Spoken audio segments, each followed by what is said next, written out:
प्रथमं नार्जिते विद्या द्वितीयं नार्जिते धनः तृतीयं नार्जिते पुण्यं चतुर्थं किं करिष्यसि।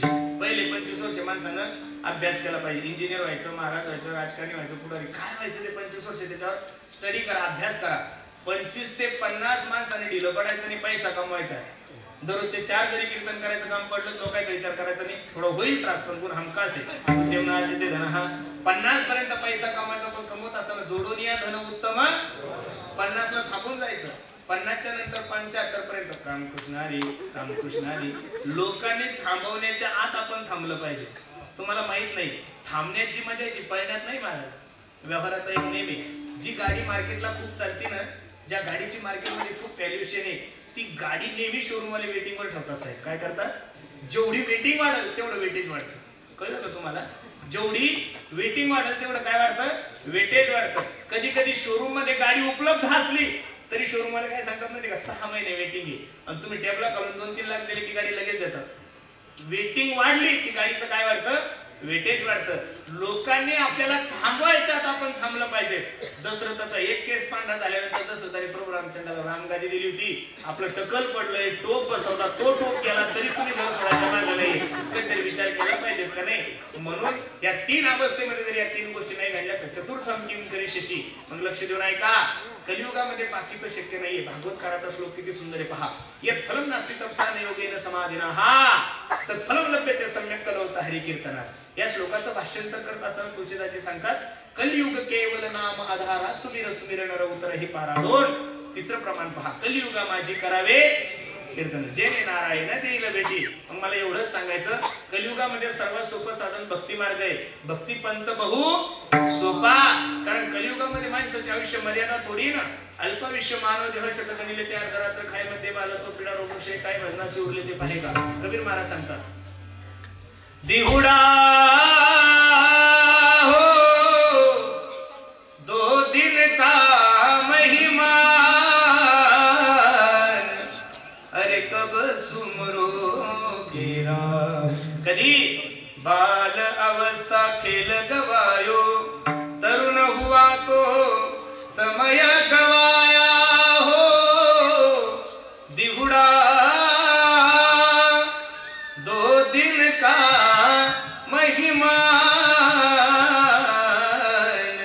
अरे कब सुमरोगे राम।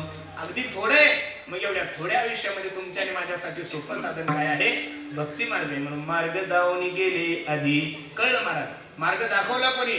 निवृत्ती ज्ञानदेव सोपान मुक्ताबाई एकनाथ नामदेव तुकाराम।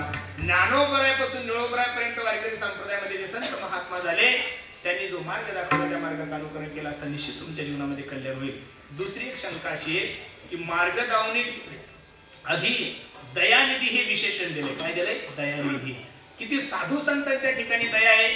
महाभारताचा एक खूप गोड प्रसंग आहे। सगळे कौरव मेलेले, दुर्योधन सुद्धा रणांगणात पडलेला अश्वत्थाम्या भेटण्यासाठी आला। ए मित्र दुर्योधना, ए मित्र दुर्योधना, कोणी केली दादा ही तुझी अवस्था? दुर्योधनाच्या डोळ्याला धारा लागल्याने दुर्योधन सांगतो, ए अश्वत्थाम्या, माझे 100 भाऊ मेले याचं मला दुःख नाही रे, पण त्या 5 पांडवातलं एकही मेलं नाहीये। मी खरं सांगू का महाराज, तुम्ही एवढे बहुसंख्येने लोक कीर्तनात उपस्थिती, पण एकाचं नाव दुर्योधन नसेल महाराज। हा कार्य भरपूर लोकांचं असेल पण नाव नसेल कोणाचं। दुर्योधन हा माणूस नाहीये, दुर्योधन हा राजा नाहीये। दुर्योधन नावाची वृत्ती महाराज, आपली संपत्ती आपलीच आणि भावाची सुद्धा संपत्ती आपला म्हणणारा कोण आहे? दुर्योधन आहे। दुर्योधनाला सांगितलं, माझे 100 भाऊ मेले याचं दुःख नाही रे मला अश्वत्थाम्या, पण त्या 5 पांडवातलं एकही मेलं नाही। अश्वत्थाम्याने आश्वासन दिलं, उद्याचा सूर्य 5 पांडव पाहणार नाही, काळजी करू नको। मारण्यासाठी गेला 5 पांडव। विजयाची प्रथम रात्री असल्यामुळे समुद्राच्या किनारी साजरे करत होते, पण 5 पांडवाचे 5 मुलं तिथं झोपलेले होते। क्षणाचाही न विचार करताच 5चे शिर धडापासून वेगळे केले, ते शिर घेऊन दुर्योधनाकडे गेला। ए मित्र दुर्योधना, ए मित्र दुर्योधना, बघ तुझ्या 5 पांडवांना मी मारलंय। दुर्योधन मनातल्या मनात विचार करतोय, आम्ही 100 भाऊ त्या 5 पांडवांना मारण्यासाठी रात्रंदिवस प्रयत्न करत होतो, आमच्याकडून काही झालं नाही, याच्याकडून काय होणार आहे? मला माहित होतं मित्रा तू हा प्रश्न करशील, म्हणून मी असबूत म्हणून त्यांचे शिर घेऊन आलो। शिर दुर्योधनासमोर टाकल्यानंतर ते 5 पांडवाचे मुलं निघले। दुर्योधनाला वाईट वाटलं, ए वेड्या, मी तुला 5 पांडवाला मारायला सांगितलं होतं, तो 5 पांडवाचा वंश शिल्लक ठेवला नाही आणि दुर्योधन हाय हाय करून दुर्योधन मरण पावला। अश्वत्थाम्या विचार करतो ज्या अर्थी पाची पांडवांची मुलं त्या अर्थी पाची पांडव जिवंत आहे आणि ज्या अर्थी पाची पांडव जिवंत आहे त्या अर्थी ते मला सोडणार नाही. पण ज्या मायमाऊलीचे 5 मुलं मेले त्या मायमाऊलीची परिस्थिती कशी असेल भागवतकार वर्णन करतात. माता शिशूनाम निधनम सुतानाम निशम्य घोरा परितप्यमानाम तदा रुदध्वाश्व कलाकुलाक्षी पुंसांपयन्नास्य किरीटमाला. काय अपराध होता माझ्या लेकराचा.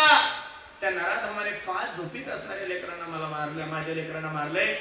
अर्जुन आणि अश्वत्थाम्याला पकडलं, द्रौपदीच्या समोर उभं केलंय. द्रौपदी, तुझ्या 5 मुलाला मारलं या नराधमाने, सांग याला शिक्षा काय देऊ, याचे तुकडे तुकडे करू.